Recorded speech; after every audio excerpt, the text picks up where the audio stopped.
بسم اللہ الرحمن الرحیم۔ محترم ناظرین السلام علیکم۔ امید ہے آپ خیریت سے ہوں گے۔ میری دعا ہے اللہ پاک آپ کی نیک تمناؤں کو پورا فرمائے۔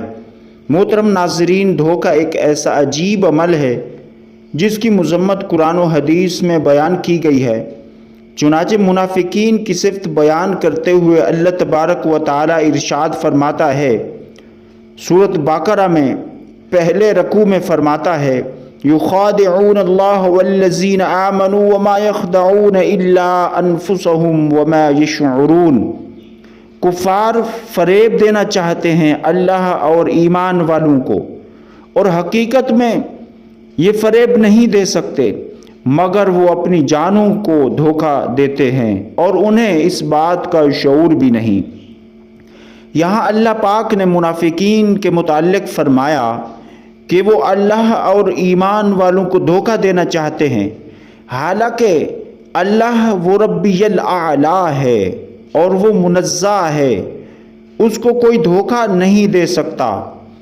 دھوکے کے معنی ہے خدع، یخادعون خدع سے بنا ہے جس کا لغوی معنی ہے چھپانا، اور اصطلاح میں خدع یعنی دھوکہ کے معنی یہ ہیں، یعنی برائی کو دل میں چھپا کر اچھائی ظاہر کرنا، اس کو دھوکہ کہتے ہیں۔ دھوکہ کے متعلق نبی کریم صلی اللہ علیہ وسلم کی چند احادیث آپ کی خدمت میں پیش کریں گے۔ نمبر 1، حضور صلی اللہ علیہ وآلہ وسلم ایک شخص کے پاس سے گزرے جو گندم کا غلہ بیچ رہا تھا۔ آپ صلی اللہ علیہ وآلہ وسلم نے اپنا ہاتھ اس کے اندر ڈالا تو وہ گیلا ہو گیا۔ آپ صلی اللہ علیہ وآلہ وسلم نے فرمایا، لیس منا من غشا، جو دھوکہ دے وہ ہم میں سے نہیں۔ اسی طرح دوسری حدیث کے متعلق یہ ہے کہ عرب کے اندر یہ دھوکہ دہی کا رواج تھا کہ جب جانور بیچنے سے کچھ دن پہلے دودھ دوہنا چھوڑ دیتے تاکہ تھنوں میں دودھ زیادہ نظر آئے۔ حضور صلی اللہ علیہ وآلہ وسلم نے اس سے بھی منع فرمایا۔ حضور صلی اللہ علیہ وآلہ وسلم نے فرمایا، اونٹنی اور بکریوں میں تسریہ نہ کرو، یعنی پہلے سے ان کا دودھ دوہنا مت چھوڑو۔ جو شخص ایسا جانور خرید لے اور پہلی دفعہ دودھ دوہنے کے بعد آئندہ دودھ کم نکلے تو اسے دو اختیار ہیں، چاہے تو یہی جانور اپنے پاس رکھ لے اور چاہے تو یہ جانور اسے واپس کر دے جس سے خریدا تھا، اور جو دودھ نکال لیا گیا اس کے بدلے میں 1 صاع چوارے دے دے۔ اسی طرح تیسری حدیث میں آقا کریم صلی اللہ علیہ وسلم نے ارشاد فرمایا، لا يدخل الجنت خبا ولا بخیلا ولا منان۔ حضور صلی اللہ علیہ وآلہ وسلم نے فرمایا، دھوکے باز اور بخیل اور احسان جتلانے والا جنت میں داخل نہ ہوگا۔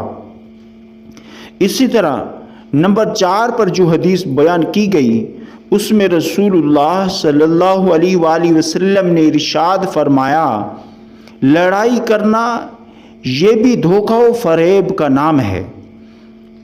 مزید اسی طرح ایک بزرگ فرماتے ہیں جس کا اس جگہ پر امام خطابی نام لکھا گیا ہے، یعنی جنگ کے دوران کفار کو دھوکہ دینا جائز ہے، بشرط یہ ہے کہ یہ دھوکہ ان سے کیے گئے کسی عہد و پیمان کے توڑنے کی وجہ نہ بنے۔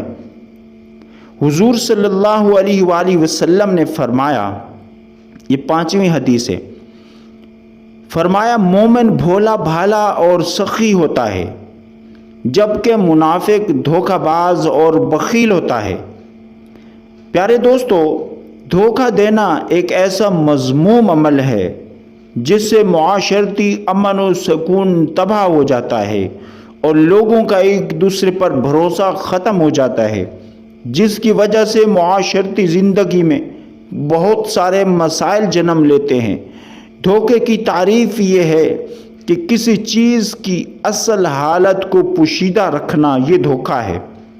مثلاً خرید و فروخت کرتے وقت گاہک کو اچھا مال دکھا کر خراب مال دے دینا، کسی کو بیرون ملک بھیجنے کے جھانسے میں پیسے ہڑپ کر لینا،